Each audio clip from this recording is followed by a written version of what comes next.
शाम का सुनहरा प्रकाश शहर की संकरी गलियों में धीरे धीरे फैल रहा था और एक पुरानी स्कूटी चुपचाप सड़क पर गुजर रही थी। उसके पीछे कैप्टन अन्विता रॉय, देश की फौज की बहादुर अफसर, अपनी मां सविता रॉय को लेकर घर की ओर जा रही थी।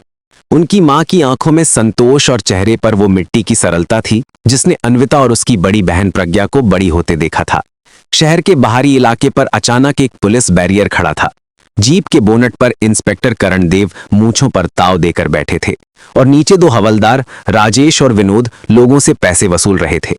जैसे ही अन्विता बैरियर पर पहुंची, इंस्पेक्टर करण ने गरजते हुए कहा, रुको, बाइक साइड में लगाओ।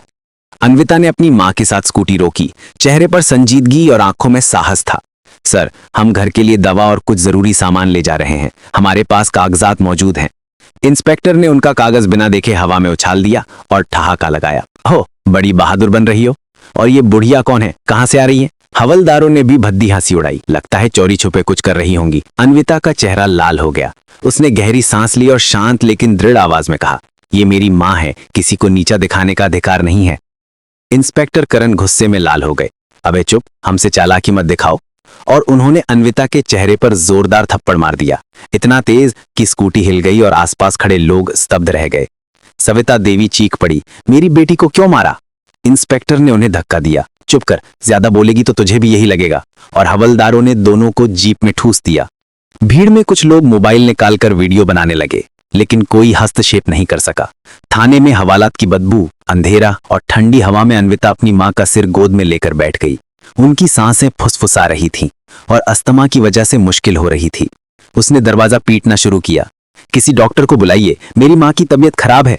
पर सिपाही ने बेरहमी से कहा, हम अपराधियों के लिए डॉक्टर नहीं बुलाते। अन्विता ने अपनी आंखों में अब आंसू नहीं बल्कि फौजी जैसी आग जलते देखी। रात भर अपनी मां की पीठ सहलाते हुए वो चुप रही, लेकिन शहर में सब कुछ बदल चुका था। एक किशोर ने मोबाइल से पूरी घटना रिकॉर्ड कर ली थी और वीडियो सोशल मीडिया पर आग की तरह फैल गया। लोग गुस्से में सड़क पर उतर आए और पत्रकारों की गाड़ियां थाने के बाहर खड़ी हो गईं। डीएम प्रज्ञा शर्मा, बड़ी बहन, अपनी मीटिंग बीच में छोड़कर पीए से बोली, मुझे हर रिपोर्ट अभी चाहिए और बताओ ये किस थाने का मामला है। पीए कांपते हुए बोला, मैडम, वीडियो वायरल हो चुका है, लोग गुस्से में हैं। सुबह होते होते सविता देवी की हालत नाजुक हो चुकी थी। अन्विता बार बार दरवाजा खटखटाती रही, लेकिन जवाब न मिलने पर उसने खुद को संभाला। वीडियो ने पूरे शहर में तूफान ला दिया। मुख्यमंत्री और मानवाधिकार आयोग तक खबर पहुंची।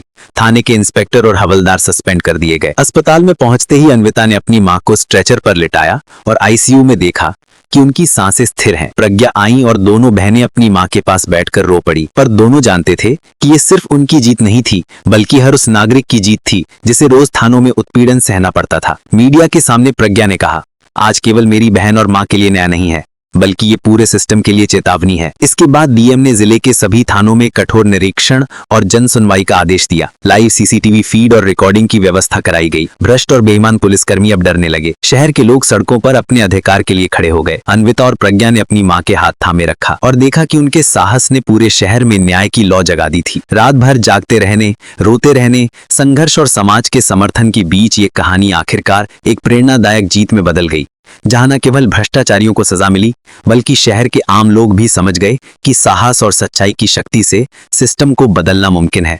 और इसी विश्वास और उम्मीद के साथ अन्विता, प्रज्ञा और सविता ने अपने घर लौटकर अपने परिवार की सुरक्षा और सम्मान की कहानी को पूरे शहर और देश के लिए मिसाल बना दिया, जिससे हर नागरिक के दिल में एक नई आग, नई उम्मीद और इंसाफ की भावना जगी। ये कहानी यही खत्म नहीं हुई थी, बल्कि ये नई लड़ाई और न्याय की शुरुआत थी, जो आने वाले समय में कई और लोगों की जिंदगी बदलने वाली थी।